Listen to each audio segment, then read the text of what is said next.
ఇంట్లో దీపం పెట్టుకోవాలి, దీపారాధన చేయాలి.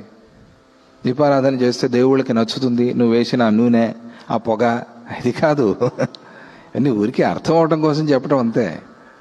పోనీ అట్లా అయినా చెప్తే దేవతలకు నచ్చుతుందైనా చేసుకుంటావు నువ్వు అని. దాంట్లో ఉండే ఆధ్యాత్మిక తత్వం అది. చూసారా? నాకు తత్వం తెలిసిపోయింది, అయితే దీపం వెలిగించక్కర్లేదా అనే ప్రశ్న వేయొచ్చు నువ్వు. అలా లేదు అని తర్వాత వాళ్ళకి తెలియాలిగా, ఆ పరంపర కొనసాగాలిగా. కాబట్టి నీకు ఆ తత్వం తెలిసినా నువ్వు దీపారాధన చేయాల్సిందే, దీపం చూసుకోవాల్సిందే. సాయంత్రం అవ్వంగానే దీపారాధన చేయాలి. భక్తిగా లైట్ వేయటం కాదు, స్విచ్ వేయటం కాదు.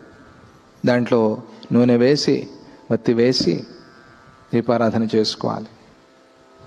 దీపారాధన చేస్తున్నప్పుడు అవన్నీ భావన చేయాలి. సాధ్యం త్రివర్తి సంయుక్తం మన్నినా యోజితం మయా గృహాణ మంగళం దీపం త్రైలోక్య తిమిరాపహ భక్త్యా దీపం ప్రయచ్ఛామి దేవాయ పరమాత్మనే త్రాహిమాం నరకాద్ ఘోరాద్ దివ్యజ్యోతిర్నమోస్తుతే.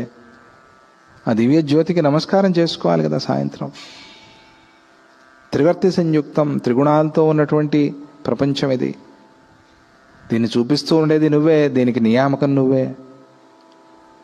దీన్ని సృష్టి చేసి దీన్ని నడిపిస్తూ ఉండేది నువ్వే.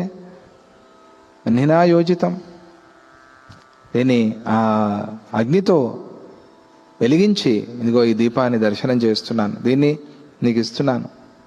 త్రాహిమాం నరకాద్ ఘోరాత్, నరకంలో పడిపోకుండా ధర్మ మార్గంలో ఉండేట్టుగా, మళ్ళీ సంసార కూపంలో సంసార నరకంలో పడిపోకుండా జ్ఞాన మార్గంలో ఉండేట్టుగా నువ్వు ఎలాగైనా అన్వయం చేసుకోవచ్చు. నరకాద్ ఘోరాత్ దివ్య జ్యోతిర్నమోస్తుతే అని దీపారాధన చేయాల్సిందే. ఎందుకు? ఆ దీపంలో ఈ కర్మలన్నీ అవుతున్నాయి, కానీ ఆ దీపానికి ఎటువంటి బంధము లేదు. అవునా కాదు? అలాగే ఆ పరమాత్మ చైతన్యానికి దేంతోనూ బంధం లేదు. బంధం లేకుండా చేయటం ఎట్లా అండి అనే ప్రశ్న వస్తే దీపంలాగా అంతే. అందుకనే దీపారాధన చేయాలి.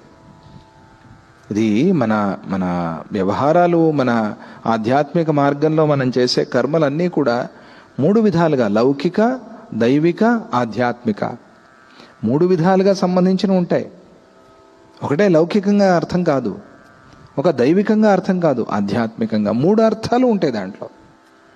లౌకికంగా చాలా మంచిది, మంచి నూనె వేసి దీపం వెలిగించుకుంటే లౌకికంగా కూడా మంచిది. ఆ దీప దర్శనం అనేది ఎన్నో కంటి దోషాలని పోగొడుతుంది. ఇది ఆముదంతో వెలిగించిన దీపం, దానికి ఒక గుణం ఉంది. పంచదీపాలు, పంచతైల దీపాలు, ఒక్కొక్క దీపానికి ఒక్కొక్క గుణం ఉంది. కంటి దోషాల్ని పోగొట్టే శక్తి, స్వభావం దానికి ఉంది. పంచతైల దీపాలు నెలలో ఒకసారి అయినా వెలిగించుకోవాలి, వారానికి ఒకసారి, నెలలో ఒకసారి వెలిగించుకుని ఆ పంచతైలాల్ని అట్లా చూడాలి. మన చిక్కమ్మ గారు ఉన్నారే, ఆవిడ చెప్పింది, పూర్వంలో ఇంట్లో ఎవరో మరి తెలియదు, ఎవరు అని ఆవిడకి గుర్తులేదు, చెప్పేవాళ్ళట. కంటి దోషం ఉన్నప్పుడు పంచతైల దీపాలు ఇంట్లో వెలిగించారు. మరి అప్పుడు జయలక్ష్మీ మాత కూడా ఉన్నారు. పంచతైల దీపాలు వెలిగించి ఆ తైల దీపాన్ని దర్శనం చేస్తే ఆ కంటి దోషాలు పోయాయి అని ఆవిడ చెప్పారు నాకు, చిక్కమ్మ గారు. పంచతైల దీపాలు 5 రకాలుగా, ఇప్ప పువ్వుతో తయారైన తైలము, 5 తైలాలు ఉన్నాయి, 5 నూనెలు ఉన్నాయి.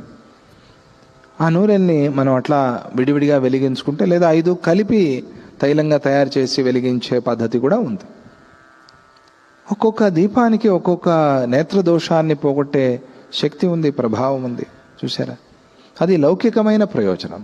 ఇక దైవికమైన ప్రయోజనం ఏదైనా మనం త్యాగం చేసి, ఇదిగో ఈ దీపం స్వామి నీకు సమర్పణ అని చెప్పి మనం మంచిగా సంపాదన చేసిన ఆ ధనంతో కొన్న నూనె, నెయ్యి, దాన్ని వేసి మనం వెలిగిస్తున్నామంటే అది భగవద్ అర్పితం చేస్తున్నాం, భగవంతుడికి దాన్ని మనం త్యాగం చేస్తున్నాం. ఎంతసేపు ఆ దీపం వెలుగుతూ ఉంటుందో అంతసేపు నువ్వు హోమం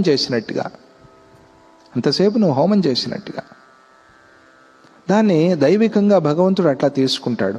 ఇక ఆధ్యాత్మికంగా మనం ఇప్పుడే చెప్పుకున్నాం అర్థం. అది దీపారాధనలో ఉండే అంత ప్రత్యేకత. అందువల్ల దీపారాధన అనేది సామాన్యమైన విషయం కాదు. దీపం లేకుండా మనం ఏ పూజ చేయటానికి లేదు.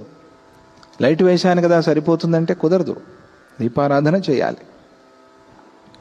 అందువల్ల ఆ ఒక్కొక్క కర్మలో సత్క్రియ అనేది దాన్నే.